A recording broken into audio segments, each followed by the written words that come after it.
Assalamualaikum warahmatullahi wabarakatuh. Salam sejahtera untuk kita semua. Pertama-tama yang saya hormati kepada Bapak Dimawan Wijaya, SPSI MM, selaku dosen pengampu mata kuliah komunikasi dan negosiasi bisnis. Dan sebelumnya, perkenalkan saya Kopriyadi Saputro. Saya anggota dari kelompok 1 komunikasi dan negosiasi bisnis.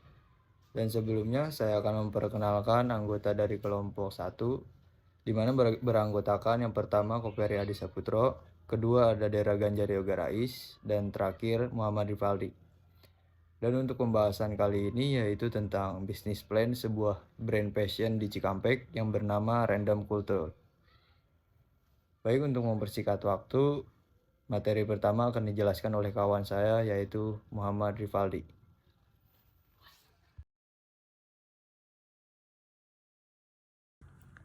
Terima kasih kepada Kopri Adi Saputro. Di sini saya akan menjelaskan latar belakang.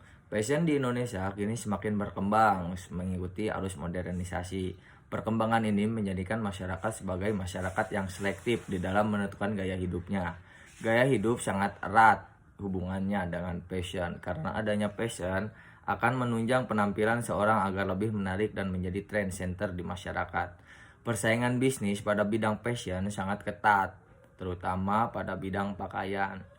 Pemasar bersaing dalam menawarkan barang dagangan, produk yang dijual dengan berbagai cara yang digunakan agar konsumen tertarik dengan barang dijual oleh perusahaan tersebut. Adapun visi dan misi dari Random Culture. Visi dari Random Culture yakni From Culture for the Future, yakni dari budaya untuk masa depan. Yang diinginkan dari brand tersebut yakni supaya dari isu budaya yang sedang terjadi di kalangan masyarakat bisa menjadi bahan desain yang berbeda dari biasanya, yang bertujuan untuk melebihi dari brand-brand biasanya. Misi dari Random Culture ingin berbeda dengan apa yang sudah ada atau yang dijalani oleh brand lain. Selanjutnya, presentasi akan dilanjutkan oleh Dera Ganjar Yoga Rais. Ya, terima kasih kepada teman saya, Saudara Rivaldi. Di sini saya akan menjelaskan analisis SWOT. Dalam menjalankan bisnis, Random Culture mengalami berbagai masalah hingga saat ini, seperti selera konsumen yang selalu berubah, yang menginginkan beraneka ragam produk pakaian berkualitas tinggi dengan harga yang murah, sehingga membuat analisis fashion terus melakukan strategi bisnis yang tepat untuk usahanya agar tetap dapat bertahan dan bisa memenuhi kebutuhan konsumen. Random Culture harus mengikuti perkembangan bisnis yang ada, mulai dari kepersaingan antar penjual yang ketat, inovasi, produk, kualitas, produk yang tentunya memenuhi keinginan konsumen yang berubah-ubah. Ya, bisa dilihat oleh teman-teman data IPAS dan EPAS di tabel tersebut. IPAS melainkan dari internal dan EPAS dari eksternal. Kekuatan strength, kelemahan weakness, peluang opportunity. Dari kekuatannya adalah Random Culture karena bergerak dalam bidang kebutuhan pokok. Random Culture mempunyai jaringan relasi yang cukup luas. Sementara kelemahannya, weakness-nya, Random Culture tidak terlalu fokus dalam media sosial dan marketplace. Kemudian ancaman dari Random Culture memasok harga yang bisa dibilang terjangkau. Sementara kelemahannya, pendatang baru umumnya belum menguasai proses bisnis pada industri ini karena belum memiliki pengalaman dan pengetahuan yang cukup. Kemudian di sini saya akan menjelaskan tentang deskripsi produk. Random Culture adalah sebuah nama brand atau merek asal Indonesia yang berbisnis di bidang fashion yang bertempatan di Cikampek, Karawang, Jawa Barat. Karena itu, Random Culture menerapkan strategi untuk meminimalisir masalah-masalah yang akan terjadi, seperti dalam tahap awal sulitnya mendapatkan modal yang dibutuhkan. Jadi seefisien mungkin menggunakan kebutuhan biaya operasional secukup mungkin. Random Culture selalu mengikuti perkembangan fashion yang digandrungi kaum muda, seperti melihat dari visi misinya yaitu From Culture for the Future, yakni kalau di bahasa Indonesia kan dari budaya untuk masa depan. Dari situ, untuk mempertahankan, Random Culture mengikuti keinginan pangsa pasar dan isu yang sedang berkembang di masyarakat. Jadi peluang dari random culture karena bergerak dalam bidang kebutuhan pokok, jadi pasiennya lebih banyak karena dia menyediakan kebutuhan pokok yang dibutuhkan pasar tersebut. Random culture pun mempunyai relasi antara sesama brand, jadi dapat memudahkan ketika ingin berkolaborasi atau menjalani kerjasama untuk membuat satu produk yang berbeda dengan sebelumnya. Selain dengan teman sesama brand, random culture juga mempunyai teman atau menjalani hubungan sesama pengusaha lokal yang bergerak beda dengan bidang yang dijalani random culture. Contohnya dengan kedai-kedai lokal atau tempat kopi shop. Jadi dengan demikian peluangnya sangat besar untuk memperkenalkan secara langsung bahwasanya ada brand lokal yang bergerak di bidang fashion. Masalah tersebut apabila tidak diatasi dengan baik akan menjadi salah satu ancaman bagi random culture. Jadi random culture harus pintar dalam menyiasatinya, misalnya dengan rutin memantau harga nilai rupiah. Ini saya akan menjelaskan operation plan jangka pendek dari random culture, yakni dengan mengenalkan lebih luas, tidak hanya di sekitaran Cikampek, Karawang saja, dan juga memiliki pasar sendiri yang sudah mengetahui tipe fashion dari brand tersebut, dan memperbanyak pilihan fashion yang dibutuhkan bagi kalangan masyarakat seperti celana, kaos, hoodie, crewneck, sepatu, dan banyak lainnya, dan memiliki omset lebih dari biasanya setiap bulan. Jangka menengah dari random culture, per bulan random culture bisa mengeluarkan atau memasarkan produk 500 pieces maupun t-shirt ataupun hoodie. Adapun jangka panjangnya, random culture yakni ingin mewadahi dari brand-brand lokal, juga ingin menjadi pusat utama dari bisnis-bisnis yang masih berkesinambungan dari bisnis awal. Bisa menjadi kiblat fashion bagi kalangan masyarakat yang ingin mendirikan brand atau merek random culture, ingin menjadi orang pertama yang dicontoh, ingin mendirikan toko offline di kota-kota yang besar di Indonesia, ingin menunjukkan kepada kalangan muda bahwa bisnis random culture yang bergerak dari bidang bisnis bisa menjadi usaha mata pencarian kehidupan utama.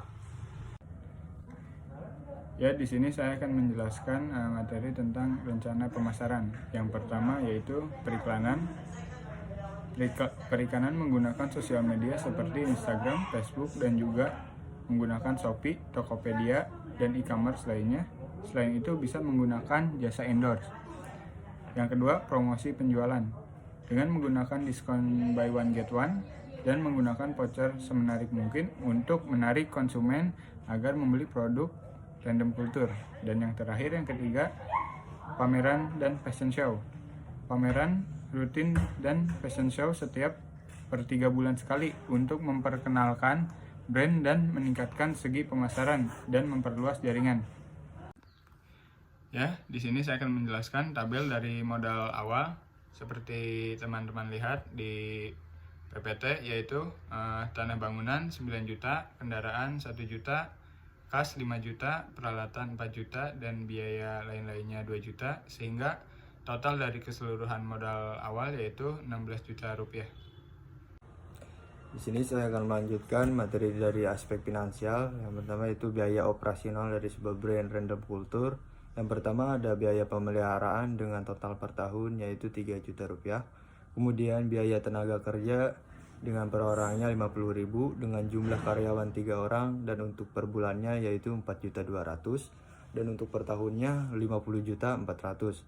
Kemudian kurir barang dengan satu orangnya 50.000 dan untuk per bulannya yaitu 1.400.000 dan untuk per tahunnya 16.800.000. Kemudian untuk bagian manajemen keuangan, manajemen pemasaran, dan manajemen operasional dengan masing-masing 100.000 dan untuk per bulannya yaitu 8.400.000 dan untuk per tahunnya 100.084.400.000 rupiah. Kemudian untuk biaya listrik dan air per bulannya yaitu 500.000 dan untuk per tahunnya yaitu 6 juta rupiah. Kemudian untuk biaya pemasaran 500.000 dan untuk per tahunnya 6 juta. Kemudian biaya transportasi dengan total per bulannya yaitu 300.000 rupiah dan untuk per tahunnya 3.600.000. Sehingga untuk biaya per operasional per bulan dari Random Culture yaitu 15.300.000 dan untuk total per tahunnya yaitu 168.604.400 rupiah. Di sini saya akan menjelaskan aspek finansial dari penilaian kelayakan investasi dari sebuah brand Random Culture.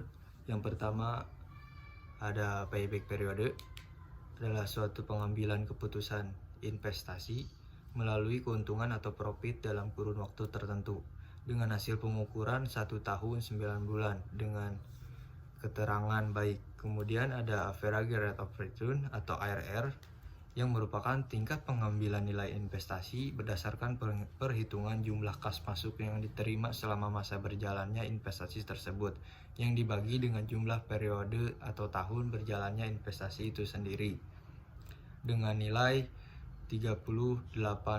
Artinya usaha ini layak untuk dijalankan. Kemudian untuk net present value atau selisih antara nilai arus kas yang masuk dengan nilai arus kas yang keluar pada periode tahun tertentu dengan hasil perhitungan di sebesar 1.433.544.740 rupiah. Artinya usaha ini layak untuk dijalankan. Kemudian internal rate of return atau IRR merupakan suatu tingkat pengembalian tahunan yang akan selalu diharapkan dalam suatu investasi.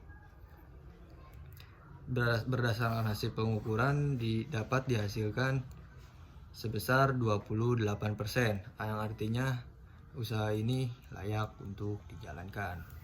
Kemudian ada probability index atau PI, merupakan suatu metode penilaian investasi yang membagi antara present value dari proses nilai arus kas bersih yang akan datang dengan present value dari outlays atau nilai investasi yang sekarang dengan didapatkan hasil 1,16 kali.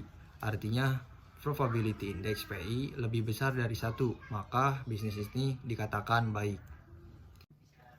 Cukup sekian penjelasan dari kelompok kami. Mohon maaf apabila ada salah-salah kata atau kurang materi, karena kita hanyalah manusia biasa yang tak luput dari salah. Kesempurnaan hanya milik Tuhan dan kesalahan datangnya dari setan. Kita hanyalah korban. Wabillahi taufiq wal hidayah. Wassalamualaikum warahmatullahi wabarakatuh.